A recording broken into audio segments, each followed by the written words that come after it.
Do you ever struggle to find chord voicings that you can use to create gorgeous ambient guitar chords? Well, if you do, I've got 5 chord shapes to show you. Oh man, so beautiful. Let's get to work.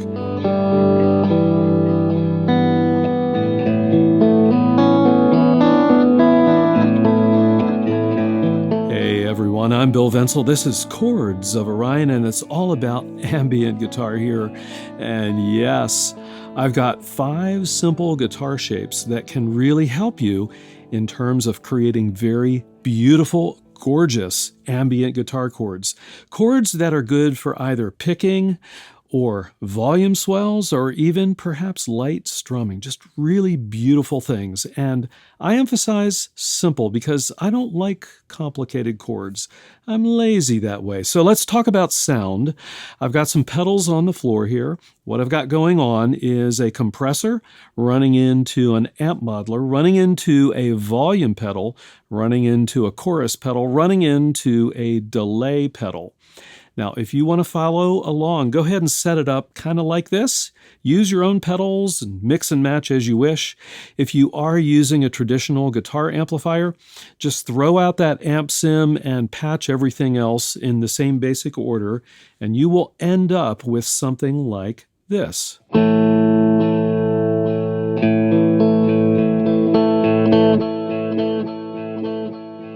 As you can hear, I dialed in a fair amount of delay repeats, and this will allow me to get some really beautiful volume swells. Yeah, very nice. So let's go ahead and get into the first chord shape, and it is an A, in particular an A major chord shape.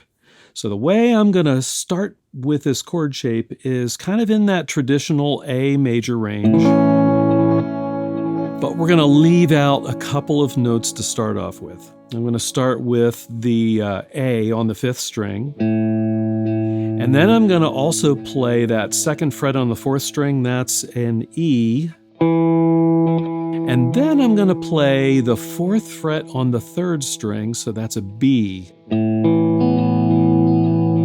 And what this is going to give us is an A sus9, or as some people would say, an A sus2. Now I say 9 because of the interval between the A and the B. That's an interval of a ninth. So, oh, I love that. And this is great for good for picking, it's good for light strumming, if you're careful, right, and you don't want to play all 6 strings. It's also great for volume swell. Now, this is the basic shape. We're not done with this. We can extend this in some really cool ways. First of all, we can play the B and just pull off and bring that B down to an A, to just the octave and the 5th, the A and the E.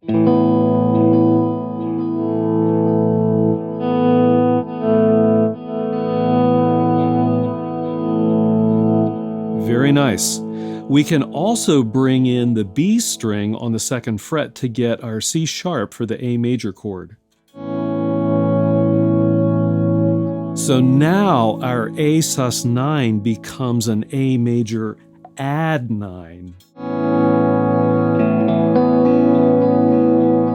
Ooh, I love that. But we're not done yet.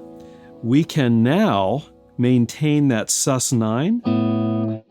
And now if we take that C sharp and just fret it up 1 fret to the 3rd string, or the 3rd fret on the 2nd string, we now have this.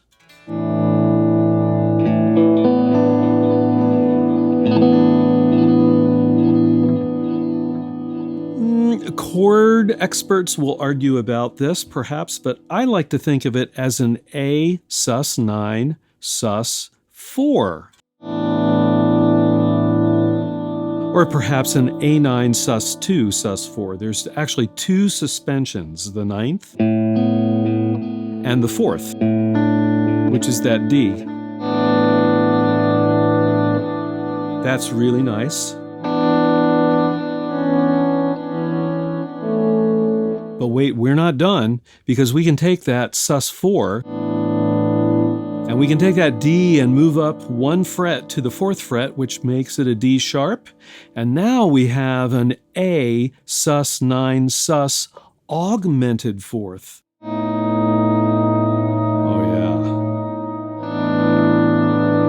yeah. Yeah. Hear the difference? Here's that augmented 4th again.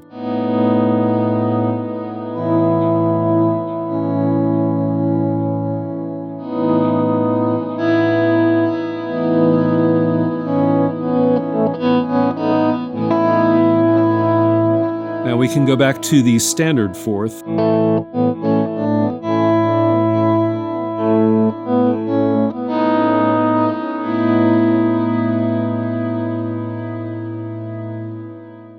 All right, chord shape number 2 is a C. Now we're all familiar with that root C. Yeah, actually that sounds pretty good, doesn't it? But I tend not to play that standard C shape. What I like is a C sus 9. You're going to see some patterns here with me. Here's how you play a C sus 9 at the root position. Put your finger on the A string on the 3rd fret. Right, that gives you a C. Take your third, I like to use my 2nd finger. Take your 3rd finger, put it on the B string on the 3rd fret. That's a D. That's your sus 9. And then play the open G string, the 3rd string.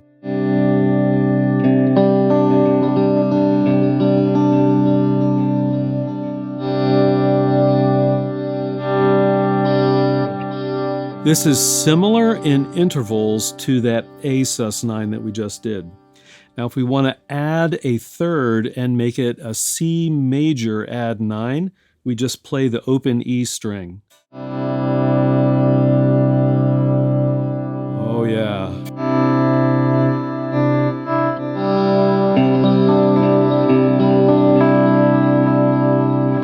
Oh yeah, beautiful. And we can also add in our augmented 4th, our sus augmented 4th, by putting our 1st finger on the 2nd fret of the E string, which gives us an F sharp.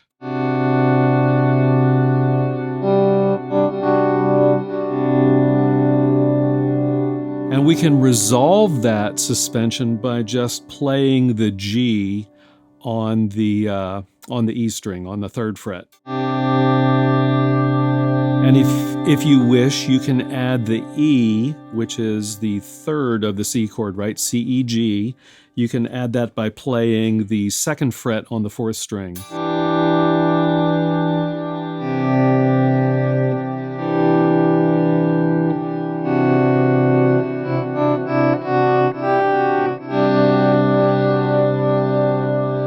Oh, so beautiful.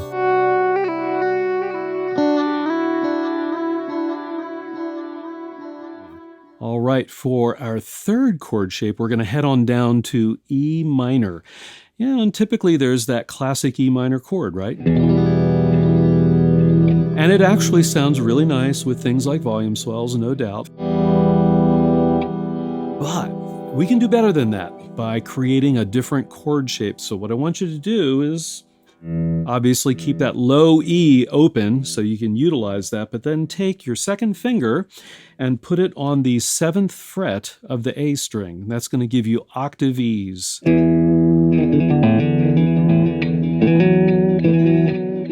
nice. We're not done though. While you're fretting that A string on the 7th fret, take your 3rd finger and put it on the 7th fret of the B string. This is going to give you an F sharp. There we go. Let me get the right string.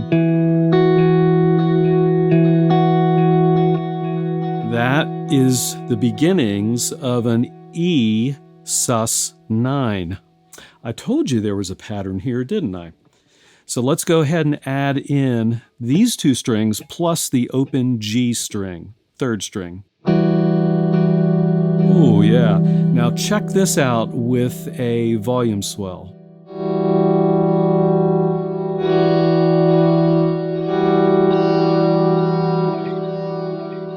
that great? Now I want to show you a trick here. We just did the C chord, right? That C shape. And check this out.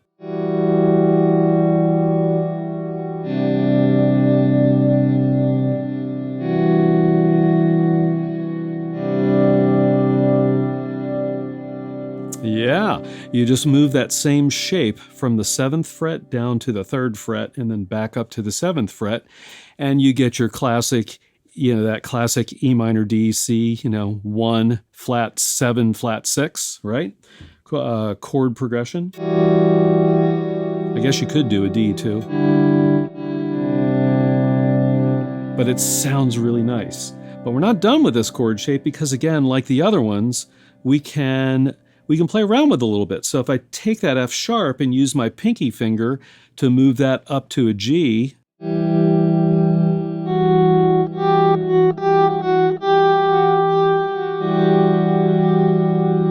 then I can remove my 3rd finger and I can put it on the high E string on the 7th fret, which is going to be a B. And now I get a fuller chord, E minor chord with a high B.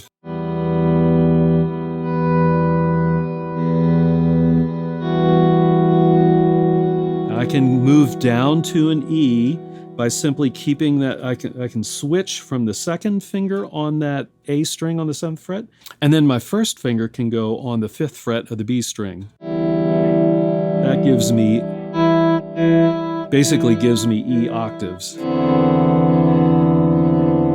And I can even take that finger and move it from the 2nd string down to the 3rd string and get really interesting textures. Yeah, with that C there instead of a B.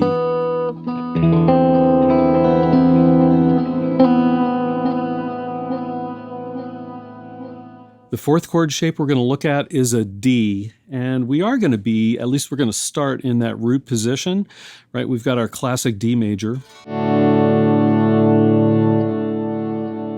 Cool, but let's play around with that a little bit. I'm going to switch my fingers up just a bit. I'm going to take my 1st finger and put it on the 2nd fret of the G string. That gives me an A. Okay, so it's not a triad, right? This is a dyad. It's just the D and the A.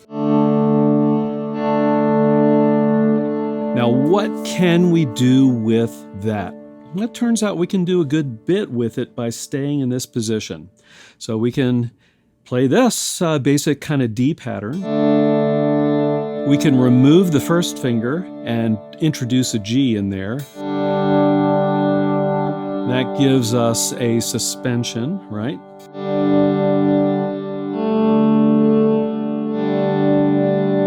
That gives us a sus4. We can also move our pinky finger up to the 4th fret of the G string.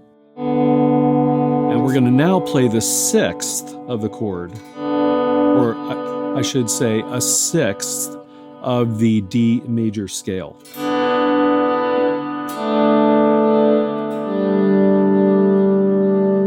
Now, if you're feeling really fancy, you can take your pinky finger, and put it on the 4th fret of the D string. And this will give you the F sharp for a full D major.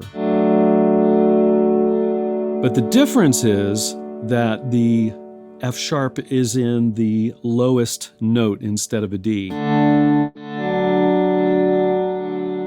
Now, we can also do some other suspensions in here. So if we just play the D open string and the E open string, we get the basics of a D sus9. And part of the way I like to play this sometimes is I'll just play the D and the A on the 4th and 3rd string, and then add in that open E a little bit later.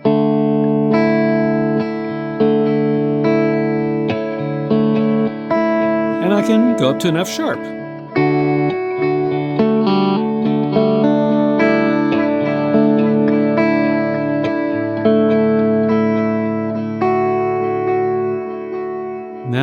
we can put an F sharp way in the bass. If we hold that same position on the second and third strings, we can add an F sharp in the bass. Oh yeah. Now let's go from that chord shape down to the C chord shape I showed you.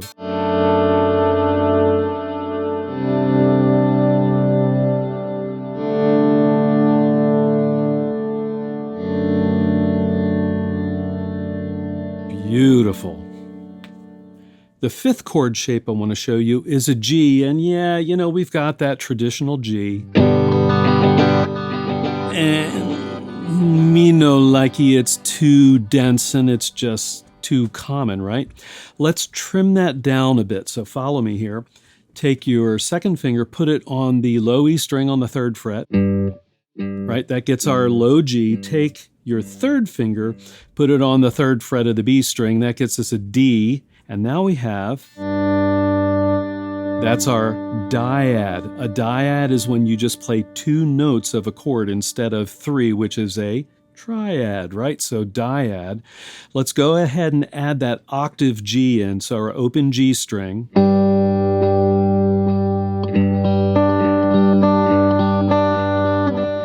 Now that sounds good. Actually, I think it sounds great, but there's a lot we can do with this.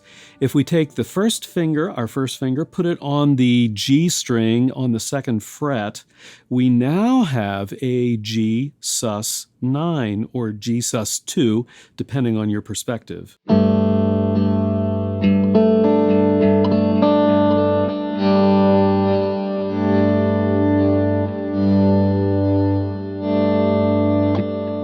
By the way, you're allowed to add vibrato to your strings also for just a cool effect. All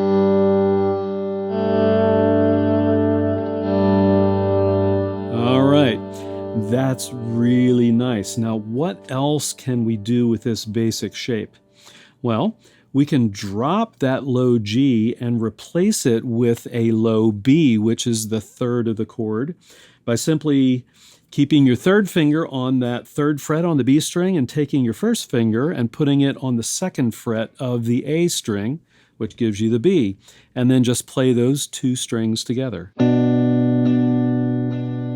So that's a dyad. It's part of the G major chord in what's called first inversion. That's when the third of the chord is in the root, or in the bass, I should say. So if we add in the open G string, we get a full G major chord. Now, think about where your fingers are and remember back to that C shape we looked at. Yeah.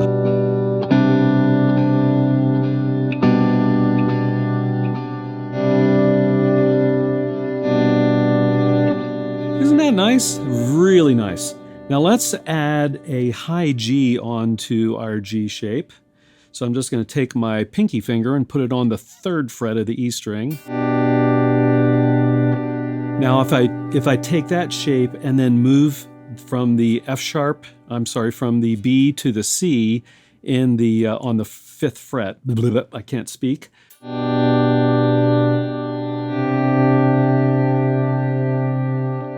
Oh yeah. Oh, wait a minute. There's also a D in there. We just looked at a D, didn't we? All right, let's try that now. I'm going to walk up the bass. Now I'm going to play a D.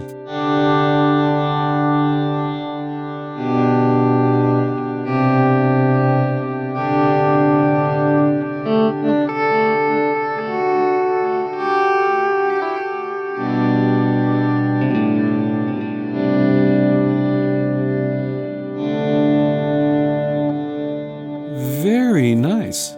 Now, let's see what else we can do with these chords combined, right? We've got 5 chords. We've looked at C, A, E, G, and D, right, in a slightly different order than what I said it. But let's go ahead and see what we can do here.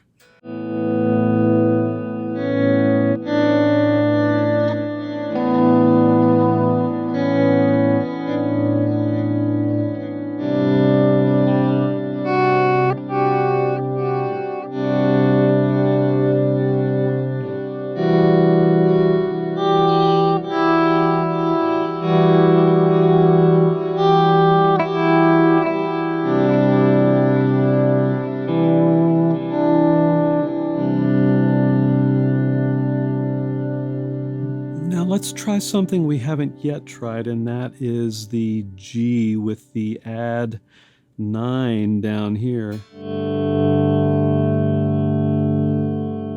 Now, if we leave that B string open, we can get the third in. And even go up to the fifth.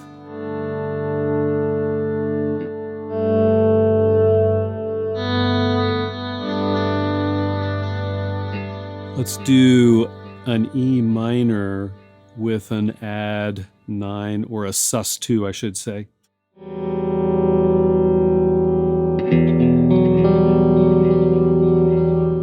Now to our C.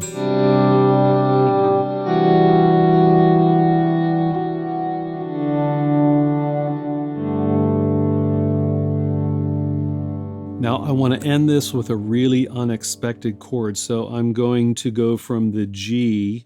I'm going to go from the G to the A sus2 sus augmented fourth. Check this out. It actually sounds pretty cool. It's unexpected.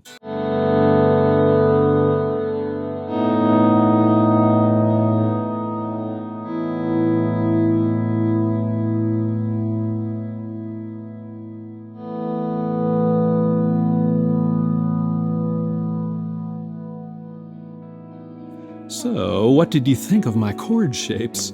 Drop a comment below, let me know. Also, if you've got beautiful chord shapes that you'd like to share with the community here, drop a comment also and just kind of plug in the notes and a little bit of information of the fingering, and let's all learn from each other. I've got a video here of a free ambient guitar course and a playlist of ambient guitar performances. Check them out. I'll see all of you over on those videos.